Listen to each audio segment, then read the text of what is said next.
Caleidoscopio, una lectura por placer y en libertad. Bienvenidos a su programa Caleidoscopio, un espacio de lectores para lectores. Es un gusto estar nuevamente con ustedes. Hoy transmitimos desde el Café Fica, ubicado en la ciudad de Toluca, en la calle de Juan Aldama e Instituto Literario. Les recomendamos mucho, si pueden darse una vuelta, no se van a arrepentir. Hoy charlaremos sobre una obra literaria destacada, consentida, trascendente, clásica de la literatura universal. Orgullo y prejuicio, de la autora británica Jane Austen. Una novela que sigue conquistando lectores desde su publicación, que ya data de hace más de 210 años. Y en ese sentido nos preguntamos cómo una obra de estas características sigue siendo actual y atrayendo nuevos lectores. Pues esto lo vamos a resolver, esta incógnita, en la plática que tendremos el día de hoy. Y para ello nos acompaña la licenciada María del Carmen Sánchez Carvajal, quien desde su experiencia lectora nos ayudará a conocer y entender la relevancia y la actualidad de esta obra. Bienvenida. Muchísimas gracias por la invitación. Gracias a la Subdirección de Formación Continua por hacer esta invitación a hablar sobre pues este libro que en mi experiencia pues es mi favorito y bueno, ha dejado cosas muy bonitas a lo largo de estos años. Bien, muchas gracias. Y previo a entrar a la entrevista, queremos que nuestra audiencia conozca un poco más de ti. Sabemos que eres abogada, que actualmente te desempeñas en el gobierno municipal de Sinacantepec. Así es. Pero platícanos más acerca de tu trayectoria, especialmente en lo que tiene que ver con la docencia y la educación. Ok, bueno, pues muchas gracias. La licenciada María del Carmen Sánchez Carvajal. Soy licenciada en Derecho, estudié en el Instituto Universitario Franco-Inglés de México y ya ahí pues el tema de la lectura ya lo traía muy arraigado. En el tema de la docencia, la verdad es que mi papá siempre fue de las personas que me motivaba a ser maestra. Entonces yo decía, no, por favor, una maestra más en la familia, no, ya no. Y pues la vida te va llevando por los caminos pues que a lo mejor son para ti.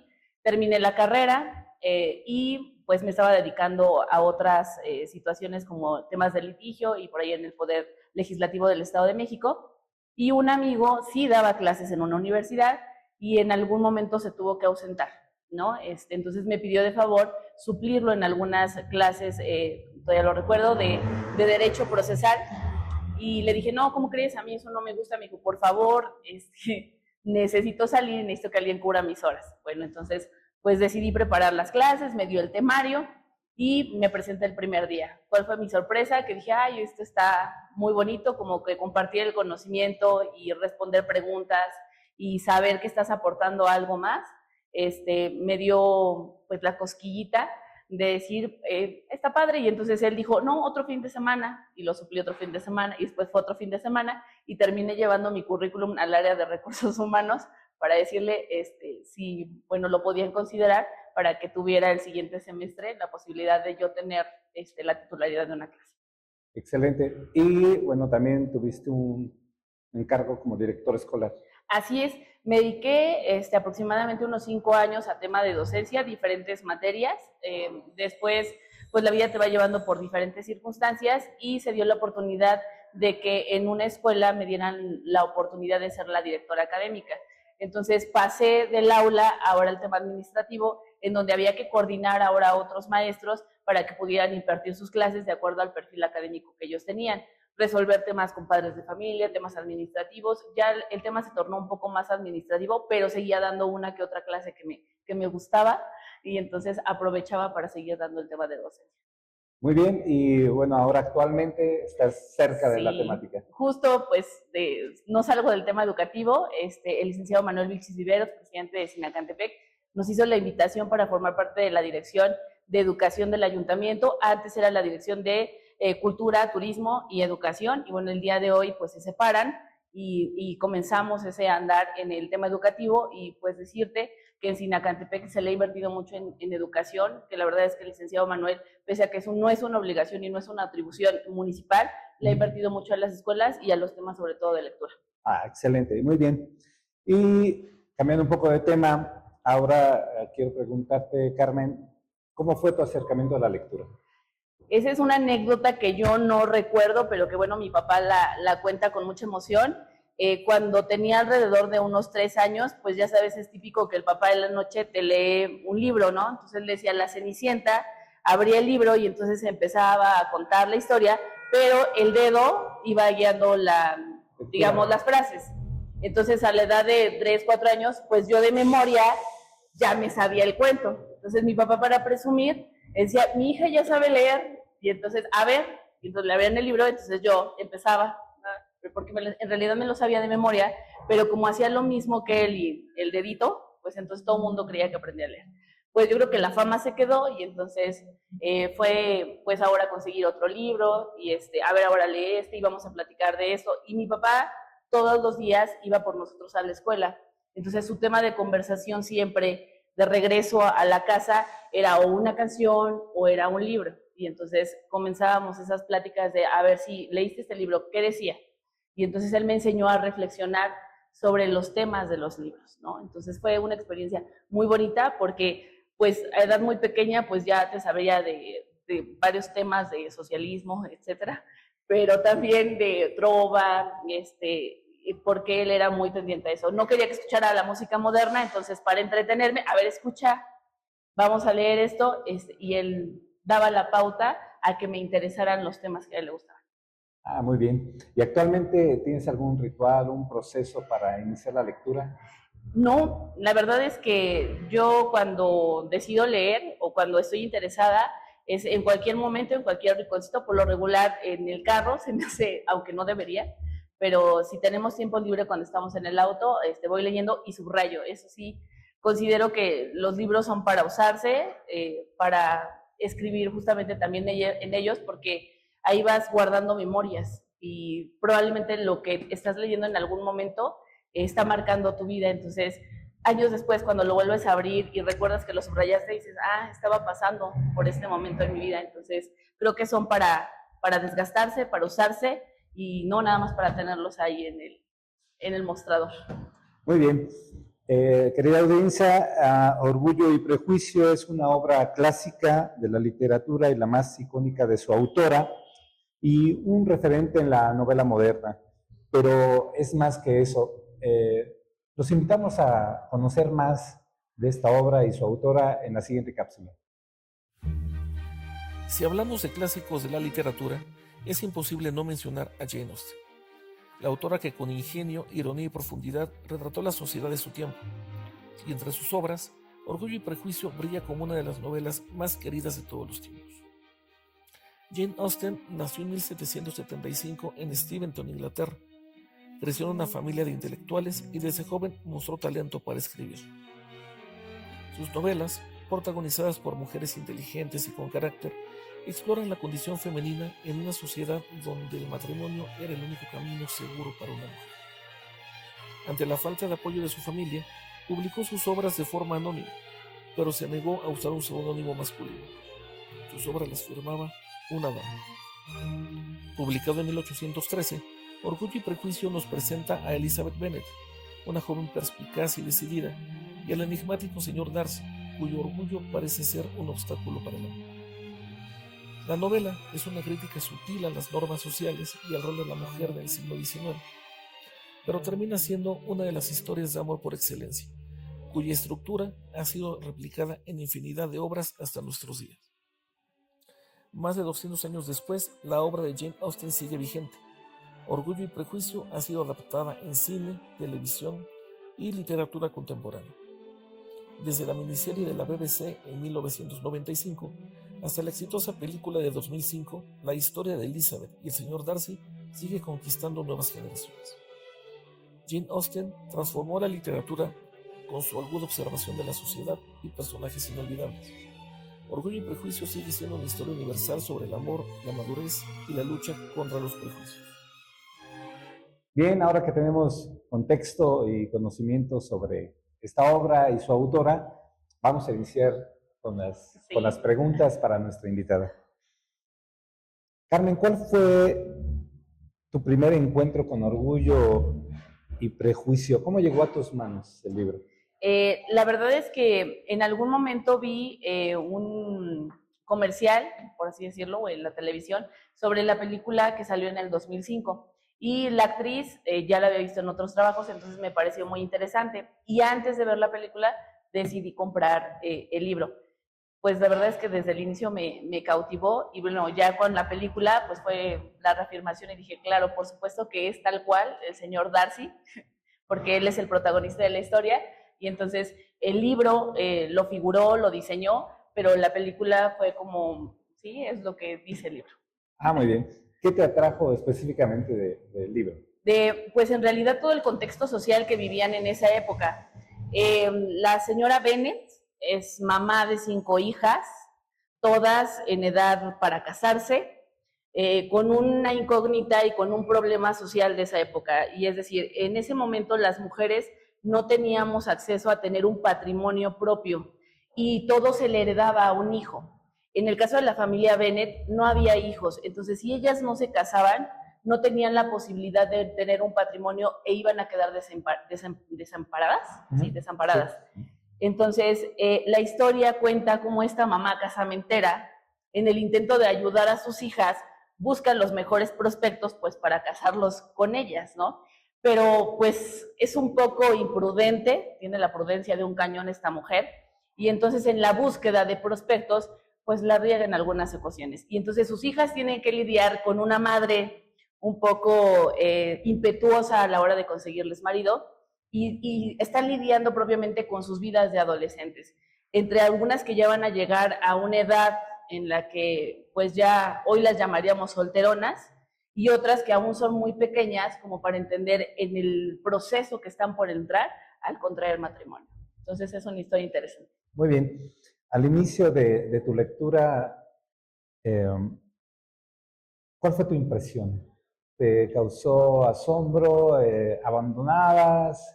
¿Qué sucedió? No, desde la primera página el libro te atrapa porque cuenta justamente las impresiones de esta mamá en impetuosa de decir necesito casarlas y necesito que esto sea pronto, ¿no? Y entonces aparecen 2 figuras ahí importantes, que es Lizzie, su hermana Jane, y del otro lado, los caballeros son el señor Bingley y Mr. Darcy, que son los protagonistas. Entonces, inician en un baile, como inician la mayoría de los encuentros en esta época, en donde quiere socializar, y bueno, ahí Mr. Bingley denota a la mayor de las Bennet, que es la señorita Jane, y le llama la atención, ¿no? Jane es la figura de una mujer sumisa, amable, delicada, lo que debería de ser en ese momento cualquier mujer que estuviera en periodo de casamiento, ¿no? Y Lizzie, o Elizabeth, es una mujer independiente, decidida, es una mujer que sabe cuál es su opinión, que le gusta leer y que le gusta estar informada y va más allá con el tema de la conversación. Entonces, cómo todo empieza en un baile donde empiezan a socializar y donde se empiezan a dar, pues a lo mejor esas primeras señales de enamoramiento entre los personajes.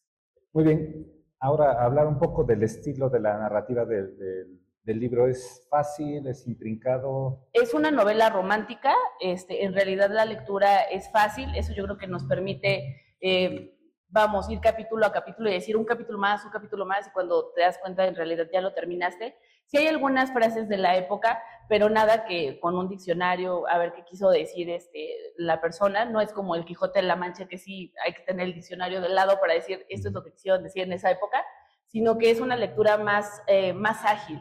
Y los mismos personajes te van llevando a saber qué es lo que está pasando con cada uno de ellos. Entonces es una novela que desde el capítulo 1 te va a enamorar. Bien, de los personajes la mujer cumple un rol muy importante. Totalmente. De todas estas opciones, ¿con cuál te identificas? La verdad es que yo creo que tenemos un poco de todas. Elizabeth es la mujer independiente, la mujer que lee, que le gusta tener conversación con su papá. Yo creo que por ahí me identifico mucho con ella. Es una mujer que dice lo que piensa y que le gusta ser firme en sus decisiones. Es decir, no porque estén en la época del casamiento, ella va a elegir a alguien nada más por conveniencia o porque su familia así lo quiere, sino que ella quiere tener algo más, ¿no? Y tenemos a Jane, que es delicada, que es femenina, que es el prototipo de mujer que cualquier hombre buscaría en esa época. Y también creo que las mujeres no debemos de estar peleadas con esa feminidad. Al contrario, qué padre que podamos combinar esto, porque no se trata de una lucha, sino más bien de explotar justamente esa feminidad, pero también esa independencia que el día de hoy estamos logrando. Y tenemos también las locuras de las más pequeñas, que son Lucy, que pues es adolescente, es arrabatada, no le interesa, pero también es la alegría de la casa, ¿no? Entonces, yo creo que con cada una te identificas un poquito, y eso es lo que hace especial esta novela, que cada una de las personas que la puede leer dice, yo soy como la señora Bennet, o yo soy más como la amiga, o soy como Lizzie, o soy como Jane. Es decir, los personajes son tan variados que tú te puedes identificar con cualquiera de ellos. Bien, el siglo XIX es una época de grandes avances tecnológicos en la parte de transporte y de comunicación, el barco a vapor, el ferrocarril, el teléfono, el automóvil, la luz eléctrica. Vaya, hay un compendio de inventos muy interesantes y de avances. Sin embargo, la sociedad tiene una característica muy aparte, que quizás la impacta, pero no la determina al 100%. ¿Qué pasaba en esa época con las apariencias, el vestido, las relaciones interpersonales? Claro, en la zona de Londres ya estaba mucho más urbanizado, es decir, las carretas, el tren, etcétera. O sea, comenzaba a urbanizarse muchísimo más. Sin embargo, en la zona rural, que es donde se desarrolla la novela, Beverly, ahí las cosas son todavía más tradicionales, por así decirlo. Los bailes no son privados, o quien tiene un baile privado es porque en realidad tiene un estatus social bastante alto y gana bastantes libras al año. Y en el caso de los bailes rurales, pues todos están siendo invitados para convivir, para conocerse y justamente para ver cuáles son los mejores prospectos dentro de los temas rurales, para decir si pueden casar con tal o con cual. Entonces, el baile ahí juega un papel muy importante, porque es la forma en la que la sociedad socializa, ¿no? En la que ellos conviven, en la que ellos se entretienen y en el que hay de qué hablar. Porque en un pueblo como Pemberley, ellos lo que hacen es socializar de esa manera, y lo que buscan justamente es ver dentro de esos pequeños estatus sociales o extractos sociales quién es el mejor postor, ¿no? Y buscar encajar hacia ella a sus hijas. Cuando llega Darcy y cuando llega Bingley a esta sociedad de Londres, pues bueno, se convierten en la comidilla de todo el pueblo, porque todas las mamás quieren que sus hijos terminen con alguno de ellos dos, pero le ven al señor Darcy que es arrogante, que es orgulloso, entonces como que lo van descartando, y entonces a quien sea más amable, a quien cree que puedan encajar más en su esquema social, a él es al que, le dan más incentivos. Muy bien. Inicialmente la obra se llamaba Primeras Impresiones, ¿no? Entonces, al respecto, ¿cuál era la apariencia que debían tener las mujeres o los hombres en un encuentro social? Por lo menos las mujeres durante esa época tenían que verse delicadas, tenían que verse amables, que tenían que tener varios dones, por así decirlo, es decir, desde la costura, tocar el pianoforte, tenían que tener muchas cualidades que pudieran desarrollar una vez casadas, servir una bonita mesa, tener una buena cocinera. Entonces todo se desarrollaba en las habilidades que ellas como amas de casa podrían ofrecer a su futuro marido, ¿no? Entonces la primera impresión contaba, y claro que muchas desde muy pequeñas aprendían a coser o a tocar el piano en el tenor de que el día de mañana eso era lo que iban a vender a sus futuros prospectos. Lizzie, por supuesto, no era de ese rubro, no sabía tocar el piano, no era la más agraciada de su entorno familiar, y evidentemente su franqueza y el don de la lectura que ella tenía, pues la hacía un prospecto no tan atractivo para los caballeros de esa época. Muy bien, de toda la historia, ¿cuál es tu pasaje favorito? Justo, la página 223, donde él le declara su amor a Lizzie. Darcy es un hombre orgulloso, por eso de ahí el nombre de Primeras Impresiones, porque Darcy es un hombre sumamente orgulloso, es un hombre de clase social alta, es buen mozo, y pese a que tiene la vida resuelta por la cantidad de libras que recibe, cuida el patrimonio de su familia y de su hermana.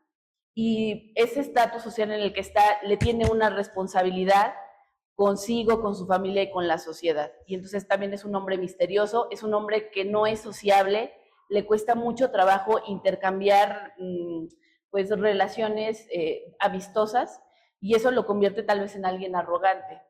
Y Lizzie es, pues digamos, el cascabel de las fiestas, es decir, ella brilla más cuando está alrededor de más personas, donde puede expresar sus emociones, sus sentimientos, su lectura. Entonces son como dos mundos totalmente diferentes. Y él la ve con admiración, solo que no sabe que se está enamorando de ella. Pero en esa admiración, cuando él quiere refutarle tal vez algún argumento, ella piensa que está siendo atacada y piensa que él es orgulloso y piensa que es un hombre, pues digamos, clasista, por así decirlo. Y en realidad lo que él tiene es admiración por ella. Entonces, cuando después de mucho le declara su amor, lo hace tal vez no de la forma correcta y le dice, he luchado en vano, ya no quiero hacerlo. Me resulta imposible contener mis sentimientos. Permítame usted que le manifieste, aun cuán ardientemente le admiro y le amo. Y entonces, frases antes, le dice ella, más bien, él le dice que pese a su estatus social, que pese a su cordura, su buen juicio, está dejando todo eso de lado y que la ama y que por favor acepte su propuesta de matrimonio. A lo que ella, pues cualquiera en ese momento con alguien que se te declare de esa forma, y vamos, era el señor Darcy, la cantidad de dinero que tenía, cualquier mujer estaría loca de rechazarlo, ¿no? Pero ella le dice, ¿cómo? Primero le agradezco, porque debería de agradecerle según las buenas costumbres y el protocolo, pero ¿cómo se atreve a decir que le voy a decir que sí? Se ha dicho que contra su buen juicio, contra su carácter, contra la inferioridad de mi familia y contra prácticamente como soy, usted me ama. Si cree que eso es un halago, pues no lo es, y no es la forma de pedir matrimonio. Entonces, le agradezco, pero no gracias. Y entonces se ve justamente este tema, él de orgulloso de decir, yo te estoy diciendo que te quiero, te estoy diciendo que te amo y me estás rechazando. Y ella, prejuiciosa, sí, pero tú eres clasista, tú me estás ofendiendo y esperas que te diga que sí. Y entonces justamente es el encontronazo, digámoslo así, entre las clases sociales y entre ella decir, no tengo por qué aceptar algo que no está siendo con decoro, que no está siendo amable y que sí lo podrás tener todo, pero no significa que te tengo que seguir. El orgullo y el prejuicio Así es. se encuentran. Muy bien. Ahora, Carmen, ¿por qué crees que esta novela sigue siendo vigente y sigue atrayendo lectores? Porque Mr. Darcy es el hombre perfecto y porque lo escribió una mujer. O sea, durante mucho tiempo me lo pregunté, cuestionaba por qué Mr. Darcy tiene todas las cualidades de un hombre perfecto, es decir, es misterioso porque es callado y esa ola de misterio permite que sea interesante para Lizzie porque no conoces todo de su vida y entonces cada vez te cuestionas más de él. Pero es un hombre responsable, es un hombre seguro de sí mismo, es un hombre con nobleza, evidentemente, y que también tiene los medios económicos para poder solventar. Pero ya al final de la novela también se demuestra que es un hombre amable, que es un hombre comprensivo y que pese a todas las circunstancias termina ayudando a la familia de Lizzie. Entonces tiene todos esos componentes que para las mujeres que crecimos en este medio de las novelas románticas y de Disney, pues lo complementa todo. Entonces fue creado por una mujer. Jane Austen nunca se casó. Entonces yo creo, es una opinión muy particular, que ella siempre vivió enamorada del amor. Entonces creó a este personaje como a otros personajes de otras novelas que ella tiene, como la de Persuasión, y tienen algo en común sus personajes, y es que tienen esta ola de misterio, pero son buenos mozos, y hoy en día a lo mejor somos mujeres independientes, probablemente tengamos puestos de trabajo muy buenos, pero en el fondo seguimos esperando a alguien que nos acompañe en el camino. Y yo creo que Darcy es esa especie de acompañante, de decir, voy a respaldar tus decisiones y me gusta que seas así. No, tal vez no deberías, pero me gusta que seas así y lo respeto. Muy bien. La obra ha tenido adaptaciones diversas, cine, teatro, etcétera. ¿Tú qué recomendarías? La película de la versión del 2005, indudablemente. Yo creo que es una versión un poco más actualizada, en donde deja ver justamente todos estos aspectos que comentamos. El tiempo de los bailes, la socialización, dibuja muy bien a Darcy en esa ola de misterio que él tiene, en esos temas de orgullo. Justamente la película los deja en escenas en donde se supone que están todos, digamos, en compañía de personas, pero hay momentos específicos en los que los aísla y empieza esa conversación entre ellos dos, en donde puedes ver lo orgulloso que uno y lo prejuiciosa que es la otra, ¿no? Entonces, justamente en como esas interacciones que ya son de amor, que son de enamoramiento, pero entre ellos es, la admiro, pero tal vez sé que no debería de estar con ella por todos estos temas sociales que se incluían durante esa época. Y en el caso de ella hay algo que me llama la atención, pero es sumamente orgulloso, es arrogante y no podría estar con él y no, gracias. Y aparte no le gusta la poesía, entonces no tenemos como nada en común. Entonces yo creo que eso a veces pues pasa en la vida real.